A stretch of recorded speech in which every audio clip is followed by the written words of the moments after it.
সূরা ফাতিহা ৭ বার পরে পানিতে ফু দিয়ে বাড়ির চারপাশে পানি ছিটিয়ে দিলে কি হয় জানলে আপনি অবাক হয়ে যাবেন।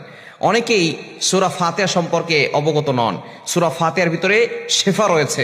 সূরা ফাতিহাকে বলা হয় উম্মুল কোরআন, কোরআনের মা বলা হয়। অর্থাৎ কোরআনের ভিতরে যা কিছু আছে আল্লাহ পাক রব্বুল আলামিন সম্পূর্ণ সারাংশ সূরা ফাতিহার ভিতরে আল্লাহ তাআলা ঢুকিয়ে দিয়েছেন। সূরা ফাতিহাকে বলা হয় শিফাউম মিন কুল্লি দা, সকল রোগের ঔষধ। এবং সূরা ফাতিহার ভিতরে অনেক বরকত আছে। এবং সূরা ফাতিহাকে বলা হয় দোয়া, দোয়া কবুলের জন্য সূরা ফাতিহা কিন্তু আপনি পড়তে পারেন। আমরা যখন নামাজে দাঁড়াই তখন কিন্তু সর্বপ্রথম যেটা পড়ি সানা পড়ার পরে এরপরে আমরা সূরা ফাতিহা পড়ি, ঠিক কি না? আর সূরা ফাতিহা ছাড়া নামাজ হয় না। এই জন্য সূরাতুল ফাতিহা হচ্ছে সকল রোগের ঔষধ এবং বরকতের, এবং এইটার মাধ্যমে আল্লাহ পাক রব্বুল আলামিন দোয়া কবুল করে থাকেন। এই জন্য আল্লাহ তাআলা আমাদেরকে দোয়াই শিক্ষা দিয়েছেন।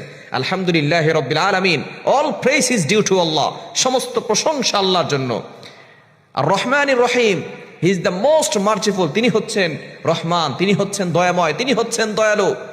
মালিক ইয়াউমিদ্দিন, he is the owner of the day of judgement, তিনি হচ্ছেন বিচার দিবসের মালিক। সুতরাং এই সূরাতুল ফাতিহার ভিতরে আল্লাহ পাক রব্বুল আলামিন সবকিছু ঢুকিয়ে দিয়েছেন। এই সূরা ফাতিহার আল্লাহর প্রশংসা করে এরপর আমরা দোয়া করি, ইহদিনাস সিরাতাল মুস্তাকিম, দোয়া করি না আমরা আল্লাহর কাছে? দোয়া করি ইয়াকা নাবুদু ওয়া ইয়াকা নাস্তাঈন, ইহদিনাস সিরাতাল মুস্তাকিম, আল্লাহ তোমার ইবাদত করি, তোমার কাছে সাহায্য চাই।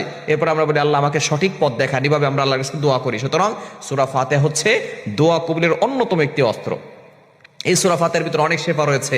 সূরা ফাতিহা ৭ বার পরে কোনো ব্যক্তি যদি পানিতে ফু দিয়ে ওই পানিটা খায়, যত বড় ধরনের রোগ হোক না কেন আল্লাহ পাক রব্বুল আলামিন তাকে শিফা দান করবেন। ইয়াকিনের সাথে, বিশ্বাসের সাথে যদি আমল করতে পারেন অবশ্যই আল্লাহ তাআলা শিফা দান করবেন। হ্যাঁ, যদি বড় সমস্যা হয়ে যায় আপনি ডক্টর দেখাবেন, এরপরে দোয়াও লাগবে, দাওয়াও লাগবে। এখন কোনো ব্যক্তি যদি সূরাতুল ফাতিহা ৭ বার পরে পানিতে ফু দেয়, ওই পানিটা যদি ঘরের চারপাশে ছিটিয়ে দেয় আল্লাহ পাক রব্বুল আলামিন ওই ঘরের ভিতরে বরকত দান করবেন। এবং ওই ঘরের ভিতরে আল্লাহ পাক রব্বুল আলামিন অসুস্থতার নিয়ামত দিবেন না, আল্লাহ পাক রব্বুল আলামিন সুস্থতার নিয়ামত দান করবেন। কোনো ঘরের ভিতরে যদি কেউ অসুস্থ হয়ে যায় তাহলে কিন্তু আস্তে আস্তে সকলের মন ভেঙে যায়। দেখবেন অনেকে ব্ল্যাক ম্যাজিক করে, জাদুটোনা করে, কুফরি কালাম করে। ঘরের যে মেইন, অর্থাৎ সন্তানদের মাকে দেখা যাচ্ছে অনেক সময় ব্ল্যাক ম্যাজিক করে, কুফরি কালাম করে। আর মা যদি অসুস্থ হয়ে যায় ওই ঘরটা একেবারে ধ্বংসের দ্বার প্রান্তে চলে যায়। মা সুস্থ থাকলে মা রান্না বান্না করে, সন্তানদের দেখাশোনা করে, তাদেরকে স্কুলে পাঠায় অথবা মাদ্রাসায় পাঠায়, স্বামীর দেখাশোনা করে।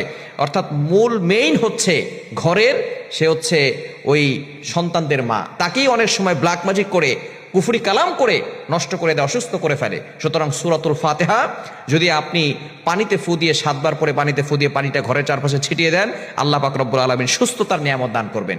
পাশাপাশি সূরা ইখলাস পড়তে পারেন, আয়াতুল কুরসি পড়তে পারেন, সূরা ফালাক, সূরা নাস এগুলো পড়ে দিতে পারেন। তবে